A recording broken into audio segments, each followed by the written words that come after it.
어제 말씀을 통하여서 우리는 솔로몬 왕의 결혼식 이후에 이루어지는 그러한 사랑의 그런 아름다운 모습을 살펴보았습니다.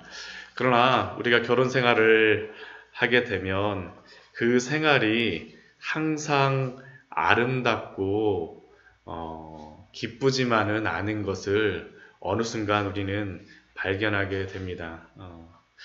결혼하고 나서 굉장히 즐겁지만 어느 순간 지나고 보니까 내가 기대했던 그 사람의 모습이 아닌 것 같아라는 그러한 모습이 생각이 또한 들 때가 있지 않습니까? 다툼도 일어나고 또 그러다가 화해도 하고 또 사랑하고 어찌 보면 결혼 생활이라고 하는 것은 이런 것들의 연속인 것 같습니다. 그러면서 점점 그 사랑이 깊어지고 단단해지는 것들. 오늘 말씀을 보게 되면 결혼을 하고 난 이후에 그 달콤했던 신혼생활을 하면서도 한편으로는 첫 번째로 위기가 찾아오는 그러한 가정의 모습을 살펴볼 수 있습니다. 2절 말씀을 보면 내가 잘지라도 마음은 깨었는데 잠을 자는 것도 아니고 깨어있는 것도 아닌 상태입니다. 왜 잠도 못 들고 이렇게 뒤척이고 있을까요? 그것은 그 이후에 보게 되면 왜 그렇게 하는지 그 이유를 우리에게 알려줍니다. 나의 사랑하는 자의 소리가 들리는구나. 아직까지 사랑하는 자가 들어오지 않았기 때문입니다. 그런데 그 사랑하는 자가 와서 문을 두드리면서 나의 누이, 나의 사랑, 나의 비둘기, 나의 완전한 자야 문을 열어다오. 내 머리에는 이슬이, 내 머리털에는 밤이슬이 가득하였다 하는구나. 그렇게 기다리고 그렇게 잠도 못 이루고 있었던 그 사람이 와서 문을 두드리면서 열어달라고 하는데 웬일인지 이 여인은 문을 열어주지 않습니다. 머리털에는 이슬이 가득하였다라고 하고 밤이슬이 가득하였다라고 이렇게 문을 두드리면서 문을 열어다오 문을 두드리며 이르기를 나의 누이 뭐 이렇게 계속 이야기하는데도 불구하고 이 여인은 문을 열어주지 않습니다. 아마 이렇게 나갔던 이유가 있는지 늦어서 그러는 건지 무엇인가 결혼 생활 사이에 어떠한 무엇인가 생겼는지 앞에 말씀에 3장 1절 말씀을 보면 그 가정 안에 여우가 들어오는 것을 조심해야 된다라고 이야기하였었는데 정말 그 가정 안에 어떠한 여우의 그러한 모습이 들어와 있는 것 같다라는 그런 생각도 듭니다. 그리고 그 여인이 그러한 남편을 향하여서 남자를 향하여서 무엇이라고 이야기합니까? 자기가 나갈 수 없는 이유가 내가 옷을 벗었으니 어찌 다시 입겠으며 내가 발을 씻었으니 어찌 다시 더럽히랴. 쉽게 열어주지 않는 거죠. 쉽게 열어주지 않습니다. 마음에 무엇인가 마음에 들지 않는 겁니다. 그래서 옷을 내가 벗었으니까 입고 나가는 게 귀찮기도 해. 발을 씻었으니까 또 나가는 게 좀 힘들어 하면서 문을 열어주지 않고 그러자 그 사랑하는 남편은 어떻게 합니까? 솔로몬은 내 사랑하는 자가 문틈으로 손을 들이밀매 굉장히 노력을 하는 거죠. 열어줘 하면서 그리고 그렇게 하자 그때야 마음이 움직여서 좀 용서하는 그런 마음이 드는 것 같습니다. 일어나는 내 사랑하는 자를 위하여 문을 그때 열었습니다. 그런데 그 손에서 무엇이 떨어진다고 합니까? 모략이 내 손에서 모략의 즙이 내 손가락에서 문빗장에 떨어지는구나. 옷을 벗고 발을 씻어서 문 열기가 힘들다라고 이야기하는데 모략이 어떻게 손에서 떨어지겠습니까? 문 열어준다라고 하면서 한편으로는 막 준비하는 거죠. 이게 두 가지의 마음이 있는 것 같습니다. 사랑하는 사람이 온다라고 하니까 기다리는 마음도 있는 것 같지만 한편으로는 조금 더 골탕 먹게 하기 위해서 준비할 거 다 하는 거예요. 막 그냥 꽃당장 하고 있는 것입니다. 그러니까 더 늦어지는 거죠. 그러니까 그 결과적으로 어떻게 됩니까? 막상 가서 문을 열었는데 6절 말씀 보면 그는 벌써 물러갔네. 가서 실제로 다 사랑하는 사람을 만나려고 하는데 문을 안 열어주니까 실망해서 그런지 물러갔습니다.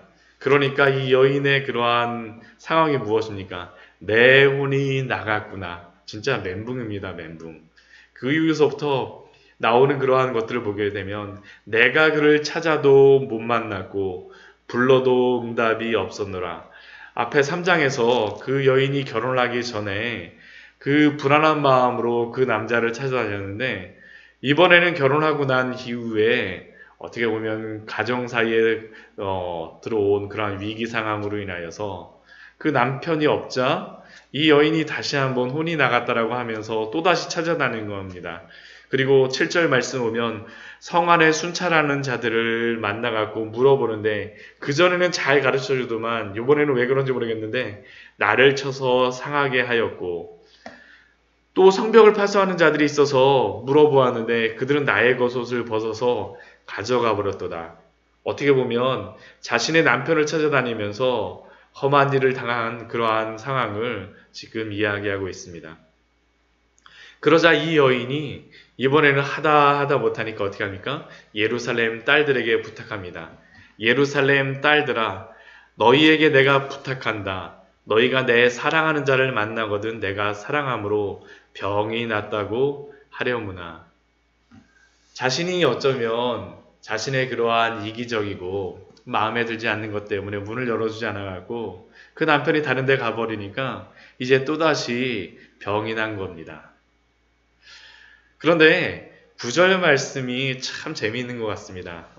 다른 때에는 예루살렘 딸들 처녀들이 말을 안 하는데 이번에는 거기에 대해서 답변을 합니다. 무엇이라고 답변합니까? 여자들 가운데 어여쁜 자야. 여자들 가운데 어여쁜 자야. 이전에 이 여인에 대하여서 솔로몬만 이 여인을 어여쁜 자라고 이야기했는데 이번에는 예루살렘 딸들이 어여쁘다라고 합니다. 왜 어여쁘다라고 하겠습니까? 솔로몬과 결혼했기 때문이죠. 그 솔로몬과 결혼을 했기 때문에 사실은 이 여자의 그러한 가치 때문이 아니라 솔로몬과 결혼하였다라는 그 가치로 인하여서 그것으로 인하여서 예루살렘에 사는 모든 여인들, 처녀들이 이제는 이 여인을 흠모하고 부러워하는 그러한 마음이 여기에 들어 있습니다. 여자들 가운데 어여쁜 자야. 그런데 그들이 이 여인에게 질문합니다. 무엇이라고 질문합니까? 너의 사랑하는 자가 남의 사랑하는 자보다 나은 것이 무엇인가? 너의 사랑하는 자가 남의 사랑하는 자보다 나은 것이 무엇이기에 이같이 우리에게 부탁하는가? 이 말이 무엇이겠습니까? 지금 이들은 이 술람미 여인에게 질문하는 것입니다. 너가 혹시 너의 남편에 대한 가치를 잃어버리지 않았니? 그 고귀함에 대하여서 혹시 잃어버린 것이 아니니? 라고 질문하고 있는 것이죠. 결혼하고 보면 우리가 그런 일이 있지 않습니까? 결혼하기 전에는 굉장히 사랑하였었는데 막상 결혼하고 난 다음에는 이 사람이 물론 나의 마음을 그렇게 흡족하게 해주지 않는 것 같고 내가 결혼하기 전에 생각하였던 그 사람이 아닌 것 같아서 그렇게 하기도 하지만 때로는 내 가까이에 있기 때문에 그 가치를 잃어버렸기 때문에 그 가치를 잊어버렸기 때문에 함부로 할 때가 있지 않습니까? 지금 이 예루살렘의 딸들이 이 여인에게 지금 질문하고 있는 것입니다. 너의 사랑하는 자의 그러한 사람의 고귀함을 혹시 너는 잃어버리지 않았니? 라는 그러한 질문이죠. 너의 사랑하는 자가 남의 사랑하는 자보다 나은 것이 무엇인가?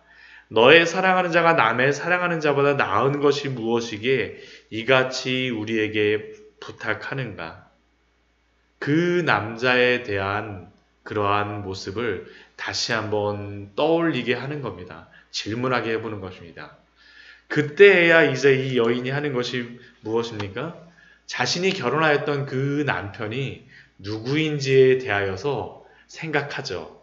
10절 이후에 보면 그 남편이, 그 남자가 얼마나 뛰어난지를 그녀는 생각해 봅니다. 내 사랑하는 자는 희고도 불거 많은 사람 가운데 뛰어나구나. 남편 솔로몬의 아름다움에 대한 재발견입니다. 재발견. 어찌 보면 그녀는 솔로몬이 5장에서 결혼 후에 그녀의 아름다움에 대하여 칭찬하고 노래하자 그녀는 자신의 아름다움에 취한 나머지 자신의 사랑하는 그 남편 솔로몬의 아름다운 그 고귀함을 잊고 살았었는데 그 예루살렘 여자들의 그러한 질문으로 인하여서 자신이 누구와 결혼하였는지를 깨닫게 된 것입니다. 희고도 불고 많은 사람 가운데 가장 뛰어난 사람. 11절 말씀 보면 머리는 순금 같고 머리털은 고불고불하고 윤이 나는 거죠. 까마귀의 그러한 그 깃털같이. 12절 말씀 보면 눈은 어떻습니까? 시냇가의 비둘기같이 우유로 씻은 듯이 정말로 밝게 빛나는 그러한 반짝반짝 빛나는 그러한 눈을 가진 그러한 사람. 또 뺨은 어떻습니까? 뺨은 향기로운 꽃밭 같고 향기로운 푸른덕과도 같고 입술은 백합화 같고 모략의 즙이 뚝뚝 떨어지는 그러한 아름다운 사람. 손은 황옥을 물린 황금도리개와 같이 몸은 나로 새긴 상아의 청옥을 입힌 듯 반듯한 모습. 또 다리는 순금 받침에 세운 화반석 기둥같이 생김새는 레바논의 그 백향목같이 똑바른 그러한 모습. 16절 말씀 보면 입은 심이 달콤하고 그 전체가 사랑스럽구나. 내가 그런 사람과 결혼하였구나. 예루살렘의 딸들아, 이 사람이 바로 내가 사랑하는 자요, 나의 친구로다. 내가 결혼한 사람이 내가 사랑하는 사람이고 또한 이제 보니까 나의 친구였어.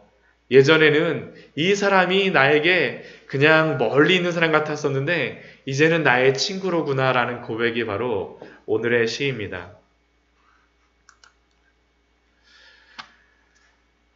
어쩌면 이 여인은 지금 아까의 그 예루살렘 딸들의 그 질문을 통하여서 자신의 남편에 대하여서 재발견을 행한 것입니다.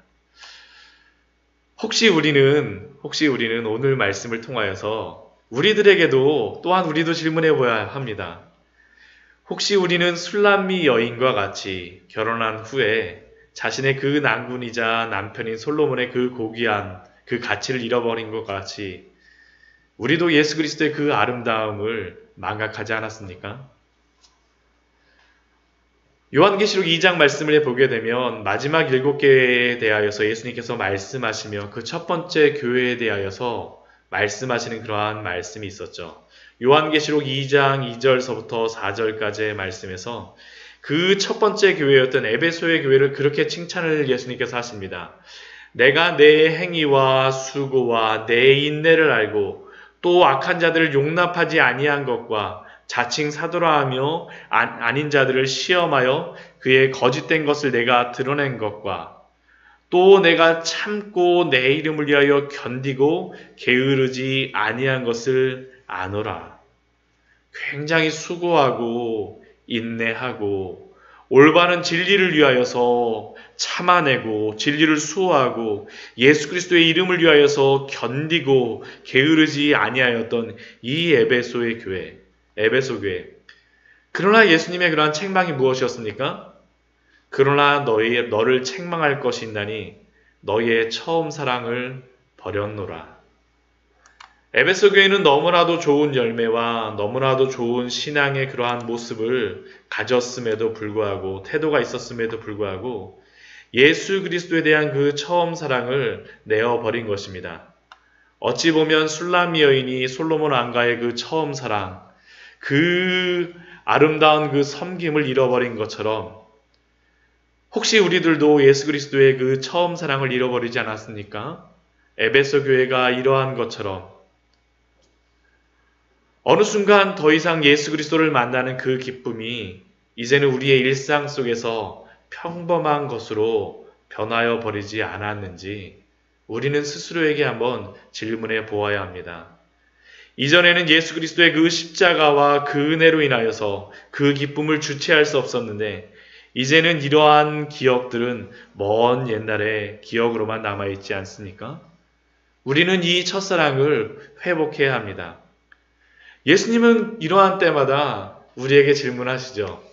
저는 이번 주 주일날 우리 같이 나누었던 그 말씀이 참으로 이러한 때에 우리에게 주시는 그러한 말씀이 아닌가라는 그러한 생각을 해봅니다. 시몬 베드로에게 이제는 물고기나 잡으러 가야 되겠다라고 그 이야기했던 시몬 베드로에게 말씀하시는 그 말씀이 무엇입니까? 요한의 아들 시몬아, 내가 이 사람들보다 나를 더 사랑하느냐? 요한의 아들 시몬아, 내가 나를 사랑하느냐? 요한의 아들 시몬아, 내가 나를 사랑하느냐? 우리는 우리가 어린 양을 먹이고 있다라고 하여서 그것이 사랑한다라고 하는 그러한 것으로서 생각하고 있을지 모르지만, 그러나 어쩌면 우리의 마음은 무엇인가를 하는 그것에 몰두되어서 실제로 예수 그리스도를 사랑하며 그 안에 누리는 것들을, 그 안에서 기쁨을 취하는 것들을 잊어버리지 않았습니까? 오늘 술람미 여인이 그런 거죠. 그런 거죠.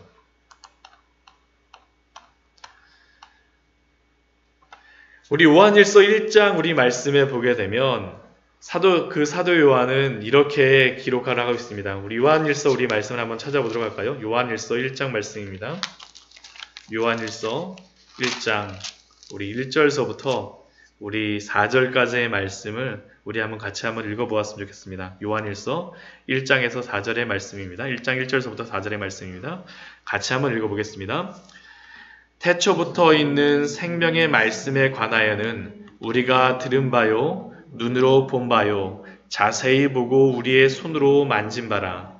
이 생명이 나타내신 바 된지라. 이 영원한 생명을 우리가 보았고 증언하여 너희에게 전하노니 이는 아버지와 함께 계시다가 우리에게 나타내신 바 된 이시니라.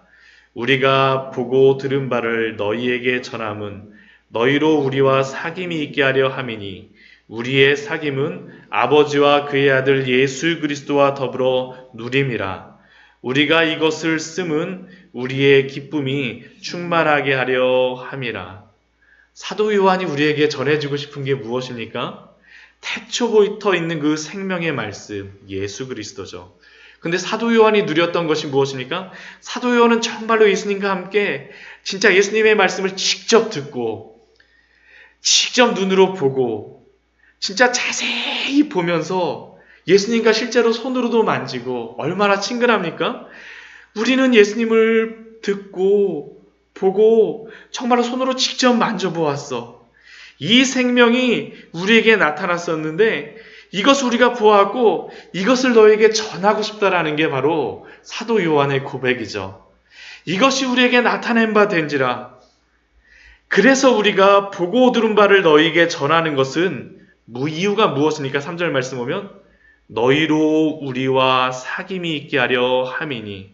근데 이것은 그냥 단순히 사도 요한과의 사귐을 알려주려고 하는 게 아니죠. 누구에 대한 사귐을 알려주고 싶습니까?